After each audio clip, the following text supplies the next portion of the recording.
Hello, friends. I forgot to check my sound. So I hope I hope you can hear me. Hello, friends. Happy New Year to my Jewish friends. Hello, hello. I'm happy you're here with me today or on the replay.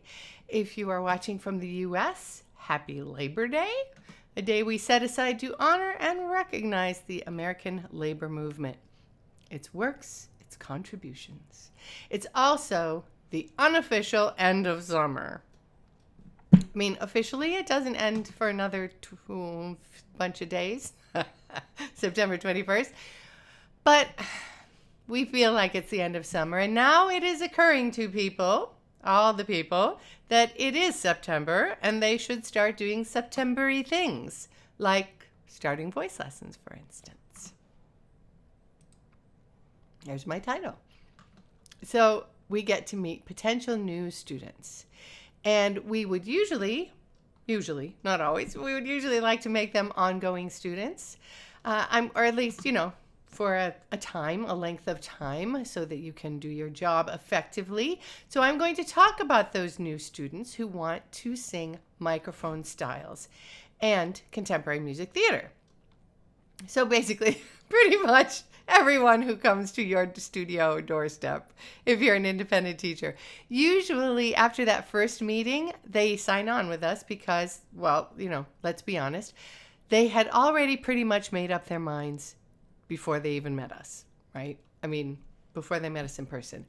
But sometimes they do not commit to lessons. They meet us once and we never see them again. Or maybe they start with us, they take a few lessons, and then they quit. So I want to help you keep that singer in your studio. It's not always possible because we know life happens, things happen, but keeping that new student may be more in your control than you think. So today I'm going to lay out a plan for your consideration. For your consideration. It is a plan for that first meeting of that student. This plan inspires confidence and trust from the get-go, as they say down south. And it also gets the student excited about starting lessons with you. I'm also offering good freebie today, so stay with me. Oops. Wait, why isn't my name working? Okay, I'm Meredith Colby, and I support voice teachers to create confident teaching and singing of popular styles. I am also the author of Money Notes, How to Sing High, Loud, Healthy, and Forever, which introduces Neurovocal Method, a way to use brain science to teach healthy technique to people who sing into microphones. If you want to book privately with me or find out information about my classes or products, you will find all of that information at my website, meredithcolby.com. My freebie today is a link to sign up for my free ebook. So get ready for the catchy title, Making Them Stick, the Independent Voice Teacher's Guide to Attracting and Keeping CCM Popular Singers of CCM and Pop. Something like that. I don't even know my own title. It's that not catchy. You can get a link to that by putting stick in the comments. This is a very short and, if I do say myself, a very attractive book that will tell you things that nobody else will tell you about band singers and singer-songwriters. So, when you hear something or read something that gives you a name to something that you just knew in your soul but have not yet named that thing, you're like, I knew that! This book is full of that kind of stuff. Also, signing up for this download will get you on my mailing list, which is a very good mailing list, I do have to say. I send stuff for voice teachers. It's for voice teachers. And I am not one of those everyday emailers because I'm just not that organized. So you'll get that one-of-a-kind ebook with the incredibly groovy, catchy title, and you will be on my mailing list if you are not already. So put stick in the comments and the Neurovocal Bot will deliver unto you that link. And when the Neurovocal Bot gives you that link, please tell it that it's okay to send you a reminder about my broadcasts.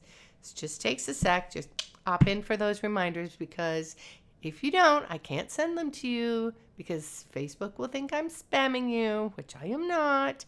So if you're watching this broadcast on YouTube, you will find the link in the description below. So there. Now, I hope you will share your thoughts and comments with me today. Any questions you might have today or on the replay, because I go back and check. If something gives you a takeaway, you can put hashtag that in the comments. Hearts and thumbs are always appreciated. I can see who is commenting, but I can't see who's giving me hearts or thumbs like you can when you are on. You know how you see your little face float up there? I can't see that because of my software. But I can see them going by, and it makes me happy, and it encourages me. So I'm not here all by myself. Right now, I'm kind of feeling like I'm by myself, so I'm getting a little punchy. So you may have to suffer for that. Okay. Now, let us talk about that brand new student and how to inspire trust and confidence in them so that they will commit to this crazy and satisfying process of learning to sing. For the sake of this subject, I'm going to assume that your potential student doesn't know anything. Not a dang thing. Not a dang thing about their voice or about singing. In fact, they don't even know that there is a difference between their voice and their singing, that they're two different things. Amy is here. Hi, Amy. What did you say? Back to teaching. Back to teaching time this year. Yes, I have to put on my glasses. Looking forward to revisiting your book. Oh, thanks, Amy. Good. That's terrific. So in case what I just said now sounds a little pejorative, which it kind of did, but I want to tell you that I have tremendous respect for my students. Most of my students are adults. So by virtue of setting up that first lesson, they are showing themselves to be extraordinary human beings, right? They're people who have decided to take their time, which none of us have enough of. We are all short on time, and their money, which they could be putting toward a vacation in Jamaica, but instead they are investing these two precious commodities in self-improvement, right? This tells me that they are exceptional people. These are not ordinary people. More evidence for how great our jobs are, by the way. Teens have more time and money. They don't think they do, but they do have more time and money than adults, typically, because they have their parents' money and they don't have to work. But still, if they are saying, I want to take voice lessons, they are courageous people because they are bringing you that thing that is closest to their heart, and they are laying it out in front of you, a stranger. This new student, whether they're an adult or a teen, is a person who has the courage to work towards solving whatever problem they perceive that they're having in their singing. So, they are special people. It is also true that, by and large, although these are exceptional people who are really good at other stuff in life, they probably don't know the first thing about singing.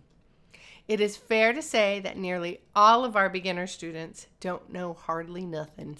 I get to say it again. They don't know hardly nothing about singing beyond what they like and what they don't like to listen to. So they know the artists that they like and what they don't like. But even with our more experienced students, I feel like we have to assume they don't know anything. Just because you never know. Like recently, I mean, not super recently, but during this pandemic, I started lessons with an adult student. And she had taken lessons before. In fact, she told me that she had studied 2 different intervals with 2 different voice teachers for about 3 years each. So that's a lot, right? She still didn't know where her voice box was. I said, do you know where your larynx is? And she said, does that mean my voice box? And I said, yes, it does. And she did not. She did not know where it was. So I kind of feel like it's just better for everyone if you start with these 2 assumptions. 1, the person who is standing in front of you is extraordinary. And 2, they don't know the first thing about singing. They don't know a dang thing. So as with that being our platform, we'll get started with this new student. Okay, so here's what we're going to do in that first meeting. We're going to inquire, we're going to assess and explain, we're going to get buy-in, and then we're going to lay out a plan. And I'm telling you, whether you have 30-minute lessons or 60-minute lessons, you can probably do all of this in that first lesson, with one caveat, which we'll get to in a minute. So, number 1, inquire. So many voice professionals, and I admit to having been this person in the past, don't really bother asking the person, the new student, much about themselves, because we kind of like, first of all, we do this all the time, so it's really normal to us. And second of all, it's in their voice, right? When they sing, they will tell us all that we need to know, right? That's true. You know that's true. You've done this a million times. You know that what you need to know to do your job and what you need to know, right, blah, blah, blah. Sorry, I just said that. So you're thinking, you sing for me, I get all the information I need, let's get down to brass tacks, chop, chop.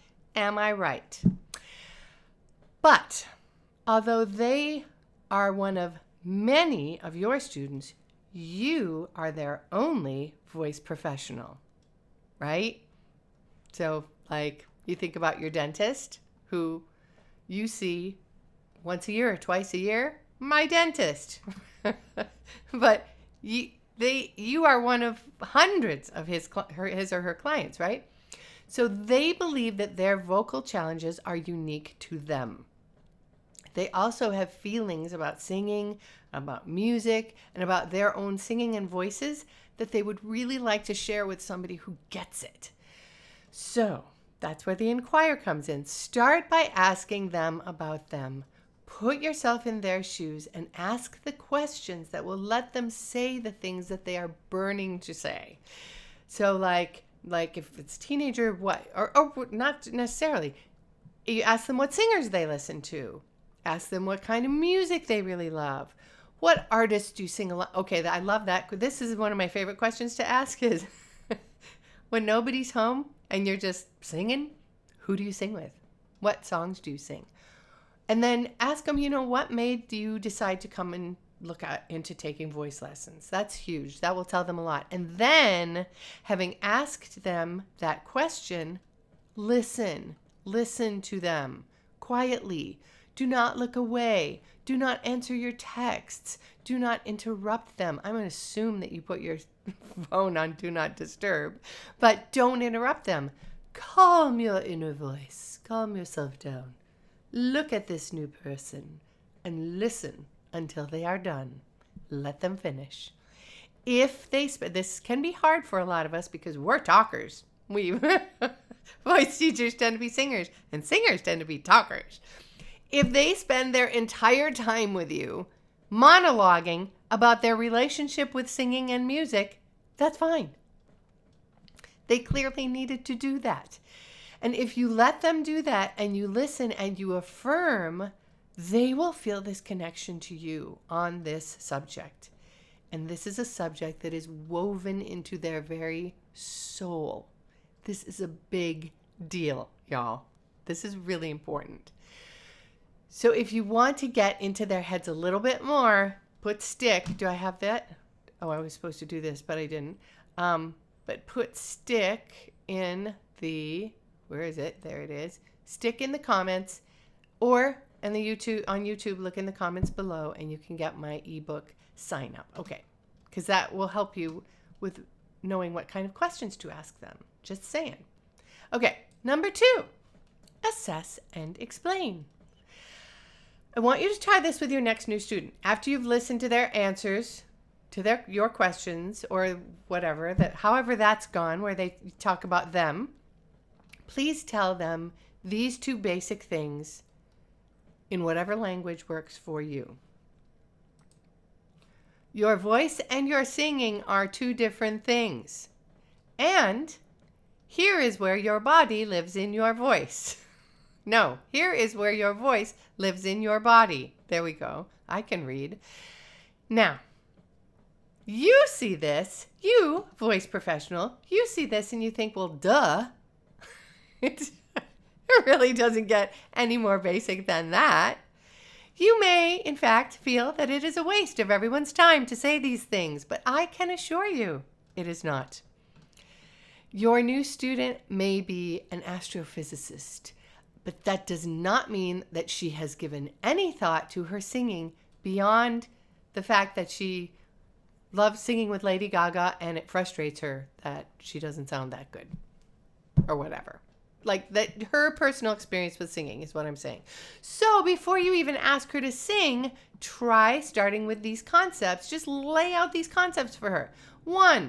Concept one, your voice is part of your physical self. So most people have not split this in half, right? Your voice is part of your physical self.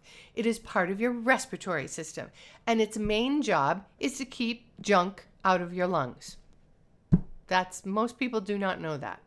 And when I say most people, I mean almost everybody. Singing, number 2. Singing is a skill, and it is an art form.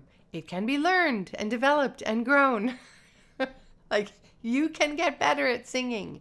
You guys, there is a myth in popular music, and this is in the ebook too, that says, I'm as good at singing as I will ever be. I can't get better at it. So if a singer of popular styles has come to you and says, I want to fix this problem or I want to get better at singing, they are defying this myth that is a very strong myth in that culture. So this is not a small thing to say this to them. So I just want you to hear me on that. So personally, and in order not to be patronizing, I personally, Meredith, typically start this short presentation with something like, I'll say, usually when you hear a great singer, when people hear a great singer, they'll say, that singer has a really great voice, right? And they go, right. And then I say, I've said that, you've said that, but really, it's not just the singer's voice that we love. It is their voice, but it is also the skill of their singing that we love. Singing is a skill. Your voice is part of your anatomy. Singing is a skill that can be developed. So for the overwhelming majority of people that come to you, this will be news. So speaking of your voice being part of your anatomy, you can continue to say, if you want to, do you know where your voice lives in your body? Now, of course, if they say they do, that's great. Then move on. But they probably won't. Like, really, y'all. When I first started asking people this question about 10 years ago, I was really amazed. I continue to be a little bit amazed, but the majority of people do not know where the sound of their voice comes from in their body. So take a moment to empower them with that information. Now, I know I said that number 2 is assess and explain, and all I've done is explain, but that short conversation in the front, it establishes a comfort level that is needed for assessment. Because if they're scared, you're not going to hear their real voice. As you know, you've been through this.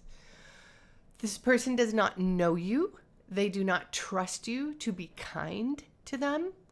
They probably fear criticism. But here, the very first thing you did, so in my description that I just said, the very first thing that you did was you had this necessary and respectful conversation with them about their interests and their concerns, and then you moved on respectfully, creating a shared vernacular about voices and about singing. So you've already created a bond with them. They already see you as someone who takes them seriously, who takes this process seriously, someone who is a caring professional, and someone who interacts with their students in a respectful way. You have just set all that stuff up. So almost all the things that they have been afraid of heretofore, they are no longer afraid of, probably. So now you can do your assessments. I'm sure that you have a way that you do that, and I'm not going to tell you what warm-ups to do, but I will tell you this, that is, every assessment for you should be a short, and I do mean short, do not over-explain, a short explanation for them. Now, I'm going to throw this out again. because I really want you to get the info in my ebook. So put stick in the comments and get that sign up. Okay. Now, go back here. All right. So for instance, your new student, wait, I'm still on assess and explain. Whatever. I'll go here. Now, okay, for instance, your new student is a teenage girl. She vocalizes strongly and confidently until she hits be natural. And then everything changes. You can see and hear that she's one of those people who avoids her head voice. She's a head voice avoider. This is your assessment, but it's not going to be what you verbalize. Instead, you provide an explanation for this student. You explain that registers are natural. You assure her that it is not just her. You and I know that, but she doesn't know that. She probably thinks she's the only one with this problem. She feels, if she doesn't think that, she probably feels that way. So you empathize with her. You ask her if she's uncomfortable with the sound of her high notes, for instance. So you ask her, are you uncomfortable with the sound of your high notes? You ask her if she would like to make this part of her voice, right? You saw her shy away from it. You say, would you like to make this part of your voice stronger and louder? And then she says yes. And you assure her, this can be done. This is a thing that I do. This is my job. So you help her. Because let's be honest, you can assess that new student pretty quickly, right? You can hear and see the skills that need to be developed for them to get the outcome that they seek.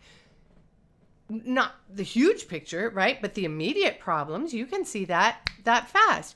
But if you simply share that assessment with them, then they will very likely perceive that as criticism because they're very vulnerable in this situation. They need to be seen.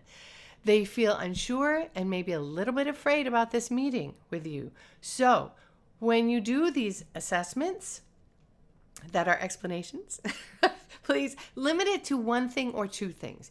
One or two things maximum. I cannot stress this strongly enough.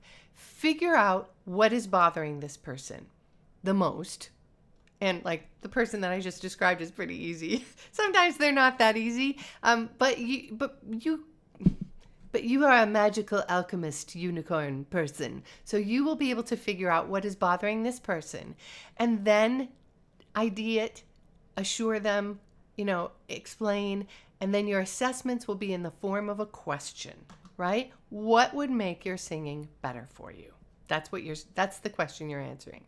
Now, then we get buy-in. And this is a short part. This is a very short part. This is the part where you tell them, I don't want you to think, this is not a 90-minute assessment. No, this can be shorter than I'm making it. Anyway, this is the part where you tell them that you have a plan. You have a plan for helping them with this thing that feels so very wrong to them. Or if they've simply said, I don't know, I just want to get better, because they don't know what's wrong. They just know they want it to be better, right? Then you assure them that their issues are things that are common to singers. And you, the unicorn voice teacher, have the experience solving those problems or creating those new skills. You get them to buy into that plan. You say, does this sound like something you would like to accomplish? Right? They say, yes, it is. You say, great, let's do this together in some warm and fuzzy way that you have. And you say, we can do this together. Here's what we're going to do. And then you lay out the plan. So in laying out your plan for this student, please remember that they are not capable of seeing as far into the future as you are, because you've seen this process so many times. They have not. They don't have the experience that you have. Your plan is going to be for that first lesson, or maybe you might do it for like the first month of lessons, right? Not for a year out, but just like enough that they can see. And that they can buy into, that they can believe, right? You don't have to don't overwhelm them. And for a pop student, So then you can ask them, like, what song would they like to begin with? If they don't know, then you assign them one. And hopefully you have 2 or 3 songs in your back pocket. If you don't, go to my website. There's somewhere on there, there's a pop-up for my 41 pop songs. But anyway, or just email me or whatever. But but you have 2 or 3 like starter songs in your back pocket, right? Now remember, they're probably not going to work on pop songs or contemporary music theater songs as long as one would typically work on a classical piece. So you can tell them that you would like them to learn this song such that they can sing it with a lyric sheet by the next time you see them. So they don't feel pressured to memorize the whole song. They can hold the lyric sheet, but they have a goal. So you tell them, for instance, that next time we see each other, I'm going to teach you 4 exercises that will begin to address this thing that we just talked about. And I'm going to teach you these exercises so that you'll be able to spend a few minutes every day or once a week working toward this goal. So you're painting a picture, right? You might tell them how the lesson time will be spent. We'll spend this much time doing this, and then we're going to do this, and then we're going to do this. The point of this is that you want to help them envision exactly how this lesson is going to look, and vaguely how the embarkation will begin, right? How are we going to embark on this process? You want to paint a picture in their mind, right? And then we plan for that lesson in our calendars. Now, I want to put my tail is down right now and my ears are down in dog speak.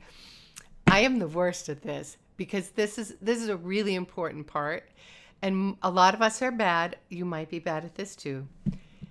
But this is the last part, and we tend to neglect it. The last part is where we tell them or we show them how to reserve our time. We put them on our schedule right then and there. If that feels uncomfortable to you, if that feels a little pushy to you, I get it. You don't have to. You can tell them how one gets on your schedule. I want to tell you how to make time on my schedule for you, new student, because I only see this many people per week, and I want to make sure that I have time for you on my schedule, okay? So this is how you go about doing this. If you don't want to do it right then and there, you can say, that's good enough, fine. And then if they don't get in contact with you in the next 2, 3, 4 days, depending on how it felt to you, follow up with them. Send them a letter, or email letter. Write them a letter with your quill. You will tell them, send them an email or a voicemail or a text, and tell them that you are reaching out as a courtesy. You just say, I really enjoyed meeting you, and I would like to reserve time for you, but my schedule is really starting to fill up. Which, by the way, is probably true, right? Your schedule is starting to fill up. Invite them. Would you like me to help you sign up for lessons? If it's confusing to you. They've never done this before. Again, old hat to you, brand new to them. They might feel unsure. And when people feel unsure, they tend to not take action. So if you reassure them, I can help you with this, then they will be more likely to sign up for lessons. I promise you, if you follow this outline, you will have a better retention rate. So there were the 4 things, right? Do you remember? Inquire, assess and explain, assess and explain. What is it? I should know this because I just said it all and it's my thing, but I'm wound up because I'm talking to you guys. Anyway, inquire, assess and explain, get buy-in, that's the short part, and then lay out a plan. There we go. I did know it after all. And then you will, if you do those things and you will start to tailor it to your own style, right out of the gate probably, people will be beating down your door. You will have a full schedule. You will be so happy. And you will have people sign up for regular lessons with you. I promise you, you will have a better retention rate. I am Meredith Colby, and you will find more information about me and the ways that I help voice teachers at meredithcolby.com. Enjoy your holiday. If you are celebrating Jewish New Year, enjoy your holiday. If you are celebrating Labor Day, enjoy your day if neither of those things is happening in your life, and have a great week. I'll see you in 2 weeks, so bye-bye.